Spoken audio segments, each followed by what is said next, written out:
I know the audio is gonna be so bad, so bad. I'm so sorry. I ask for forgiveness. So, you wanna do animation? The first thing you have to do is pick a project, develop it, and along the way, you will learn a lot of things. We'll start right now.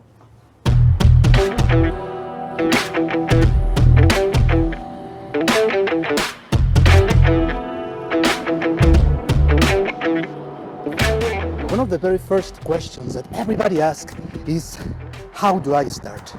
Of course, you know you want to do it, so you need more encouragement and people talking to you about the wonders of a career in animation or in arts in general. What you need is a process, some kind of tips or tricks to establish and to start working. Now, schools are of course very good for many things, but it's not the only way.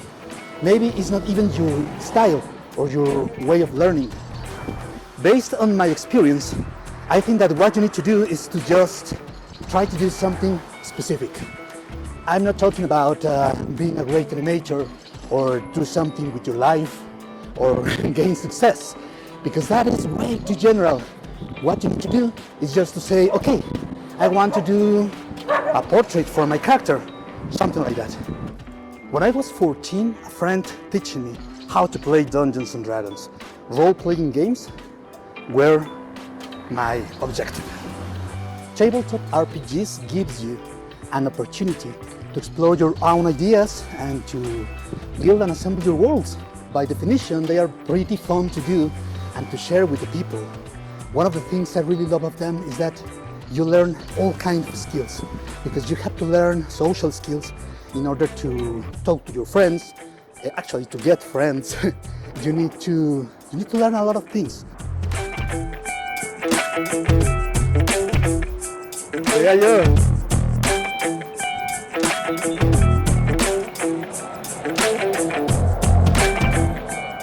So the first steps can be actually a lot of things. Don't try to do just concept art or maybe just writing or making a mood board. You can do whatever you want. Pick an idea, pick something that you want. But actually, I think there are some things that can help you, some basic foundations or pillars where you can just build up your world.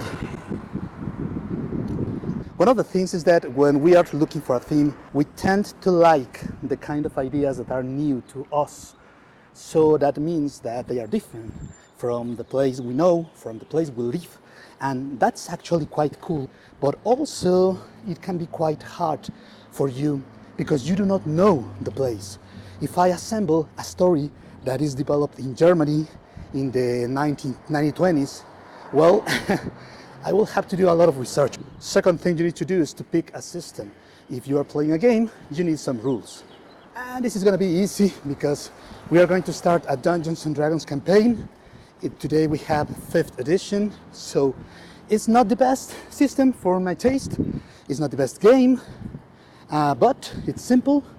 Everybody now knows it. It's pretty famous right now. And you can play it in your house with some quite easy rules to follow. Now this also can be tricky because the system of a game specifies the kind of game you're playing. For example, Dungeons and Dragons is a battle game, so it's wars everywhere. You have action, you have fights. If you want something more social or where you can have characters that do not fight, but they can have fun playing, I don't think Dungeons and Dragons is a system for you.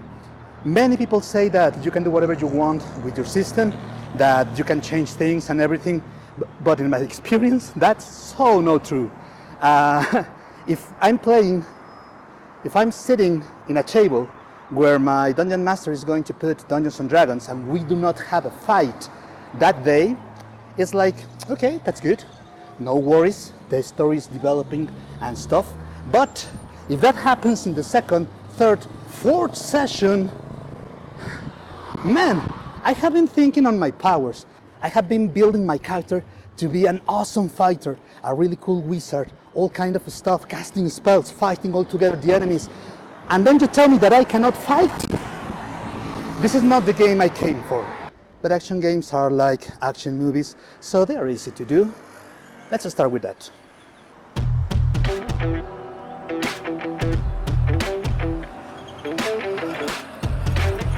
Next thing could be the setting, and the setting is basically the world, the kind of universe you're playing on. And when the TSR begin its story, building Dungeons and Dragons, we're talking the 80s, the 90s, they just build different kind of worlds. They build Greyhawk, they build Dragonlance, Ravenloft, Forgotten Realms. What they were trying to do is to use the same rules to build different worlds, to have different kind of adventures. So for example, in Ravenloft, you have all kind of gothic horror stories and characters. Now maybe you start to see the problem right here, because if you're talking gothic horror, you're talking the kind of fear for the unknown. You don't fight Tulu, you run for him normally. So the thing is that if you have a system that emphasizes fighting and combat over social interaction, over investigation, well, then the system kind of starts showing its cracks. Of course, if you don't have experience with campaigns and worlds and everything like that, you don't need to. You don't have to pick one. You just have to keep walking and see where does it lead.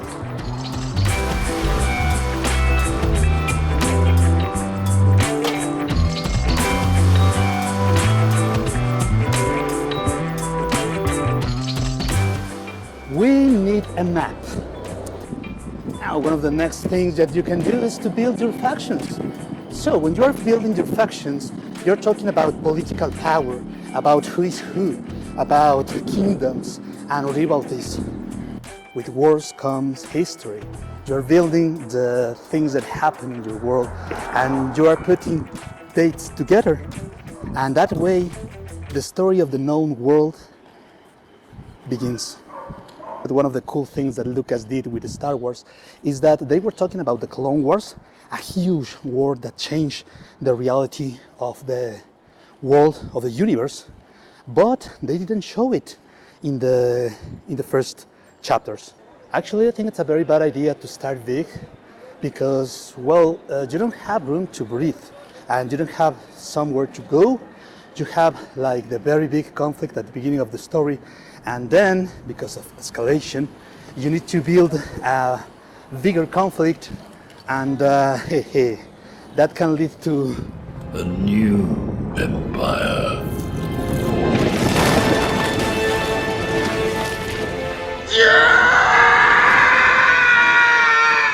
Okay, so we have a theme, we have mood, we have a system, we have some little stories about the story of our world. Now we need characters.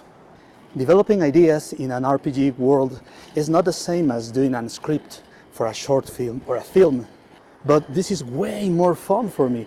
I don't have an idea of what's going to happen in the next chapter, so the project keeps being fresh and exciting for me. Now this is all good, but when do we start building it? When do we start animating and doing some art and stuff like that? And let me tell you, we're going to start right now. This is one of the big art supplies in Mexico City. It's called Lumen, and it's kind of expensive, but it's good because they have a lot of things that you cannot find anywhere else, except Amazon, of course, but sometimes at a better price. This is gonna be so weird, not only recording into a store, but also talking in English in Mexico City. Yeah, that's cool.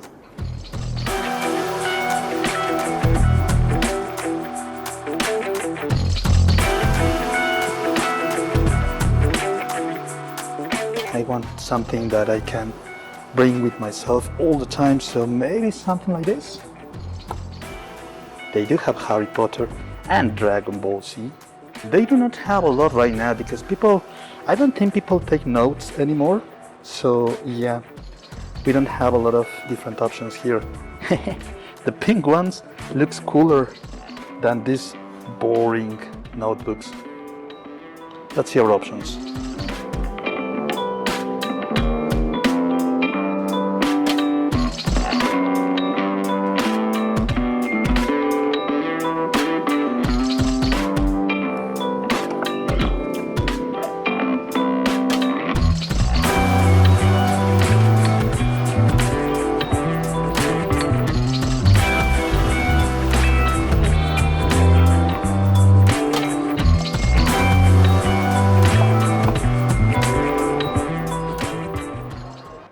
committing myself to my decisions. And guess what? The same notebook is half at price at Amazon.com, so I guess we will do that.